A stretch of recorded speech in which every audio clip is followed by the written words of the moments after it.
If you do any of these 10 things, he has a special place full of fire and smoke and burning and torture and anguish, where he will send you to live and suffer and burn and choke and scream and cry forever and ever till the end of time. But he loves you.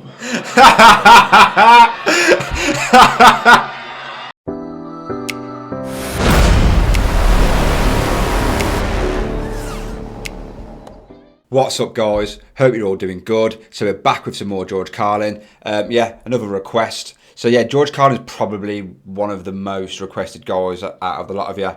But before we get into it, only 12% of you guys watching are subscribed. So for the other 88% of you, drop down, hit the subscribe button, and then carry on watching. But yeah, this one is Religion is Bullshit. So let's just jump straight into it because I'm looking forward to this. But in the bullshit department, a businessman can't hold a candle to a clergyman. Because I got to tell you the truth, folks. I got to tell you the truth. When it comes to bullshit, big time, major league bullshit, you have to stand in awe.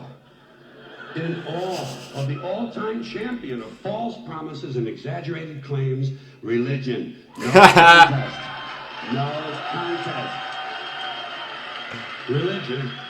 Religion easily has the greatest bullshit story ever told. Think about it. Religion has actually convinced people that there's an invisible man living in the sky who watches everything you do every minute of every day.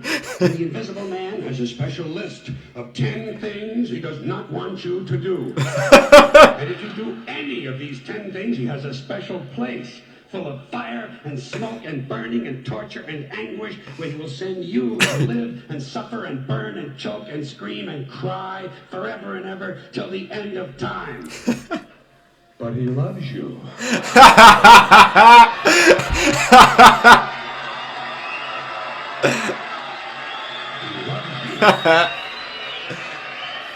Turn down a bit. He loves you and he needs money. He always needs money. He's all powerful, all perfect, all knowing, and all wise. Somehow, just can't handle money. Religion takes in billions of dollars. They pay no taxes, and they always need a little more. Now, you talk about a good bullshit story. Holy shit.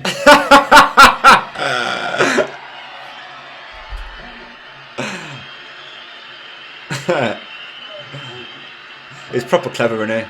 Thank you very much.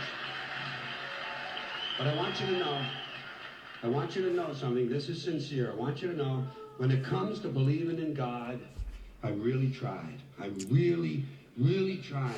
I tried to believe that there is a God who created each of us in his own image and likeness, loves us very much, and keeps a close eye on things.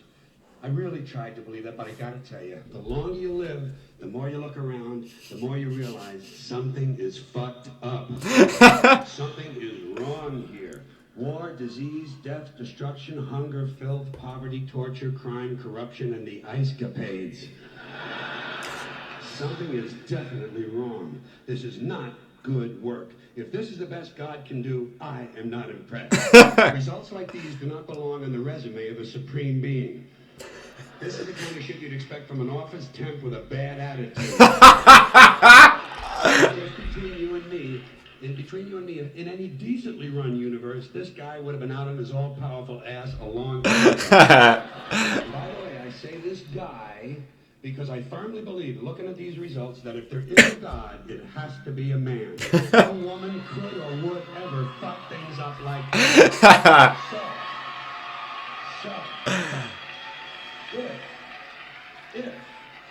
If there is a God, I think most reasonable people might agree that he's at least incompetent and maybe, just maybe, doesn't give a shit. Doesn't give a shit, which I admire in a person and which would explain a lot of these bad results.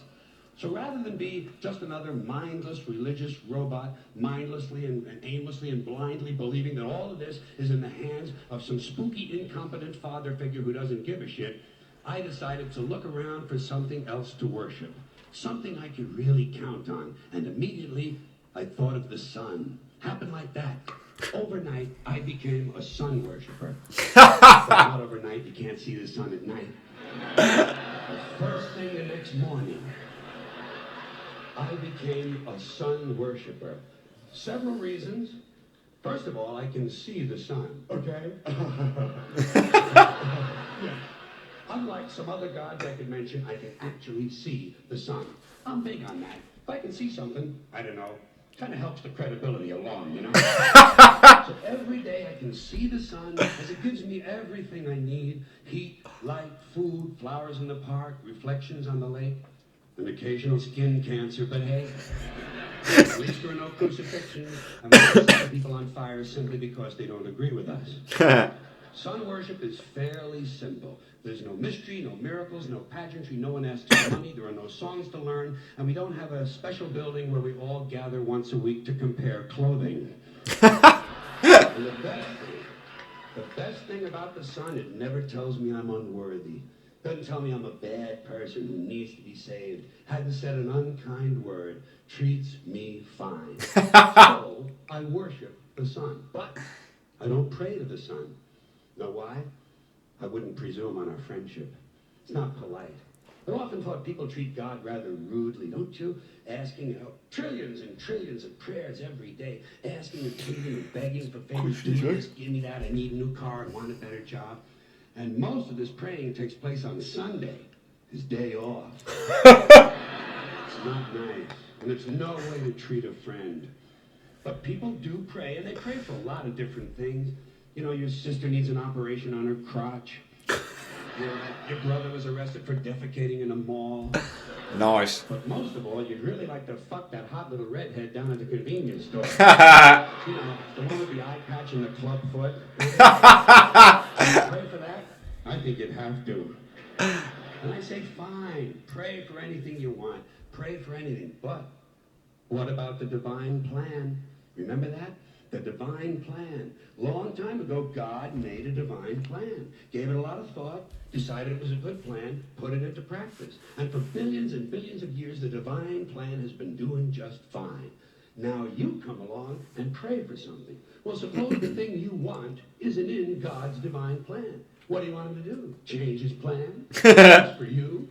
Doesn't it seem a little arrogant? It's a divine plan. What's the use of being God if every rundown schmuck with a $2 prayer book can come along and fuck up your plan? And here's something else, another problem you might have. Suppose... Excuse me. What do you say? Fucking hell. Well, it's God's will. Thy will be done. But if it's God's will and he's going to do what he wants to anyway, why the fuck bother praying in the first place? Seems like a big waste of time. Right? Couldn't you just skip the praying part and go right to his will? It's all very confusing. So to get around a lot of this, I decided to worship the sun. But, as I said, I don't pray to the sun. You know who I pray to? Joe Pesci. Joe Pesci. Joe Good Pesci. clown.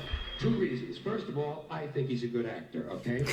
To me, that counts. Second, he looks like a guy who can get things done. Joe Pesci doesn't fuck around. Doesn't fuck around. In fact, Joe Pesci came through on a couple of things that God was having trouble with. For years, I asked God to do something about my noisy neighbor with the barking dog.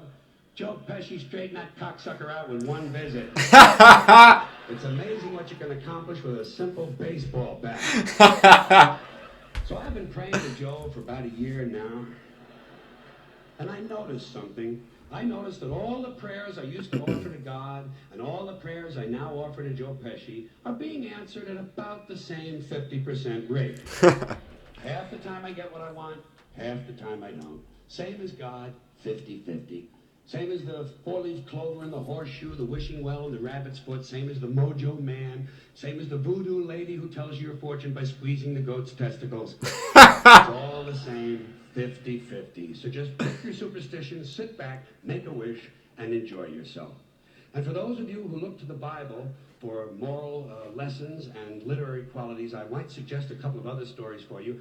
You might want to look at The Three Little Pigs. That's a good one. Nice, happy ending. I'm sure you'll like that. And there's Little Red Riding Hood. It does have that X-rated part where the big bad wolf actually eats the grandmother, which I didn't care for, by the way. And finally, I've often always drawn a great deal of moral comfort from Humpty Dumpty. The part I like the best, all the king's horses and all the king's men couldn't put Humpty Dumpty back together again. That's because there is no Humpty Dumpty and there is no God. None, not one, no God, never was. In fact, I'm gonna put it this way.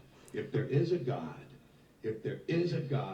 may he strike this audience dead. See, nothing happened. Nothing happened. Everybody's okay. All right? Tell you what. I'll raise the stakes a little bit. If there is a God, may he strike me dead. Raise the stakes. No, wait. And my balls hurt. Plus, I'm blind. Oh, now I'm okay again. Must have been Joe Pesci, huh? Joe Pesci. Thank you all. Thank you very much. I appreciate it. Yeah, that was really good, man. I do like George Carlin. Like I said, his stuff's, it's quite, obviously that was like a long piece, so yeah, it's like quite, not long drawn out, but they're quite nice long stories and that. I really enjoy it. So it's not like laugh out loud all the way through, but the parts are really funny. And like you say, a lot of what he speaks is true, and he's more of a philosopher than a comedian. But yeah, I really enjoy his stuff, and I'm really going to get some more of his stuff done as well. But yeah, if you enjoyed that, guys, see you in the next one. Peace!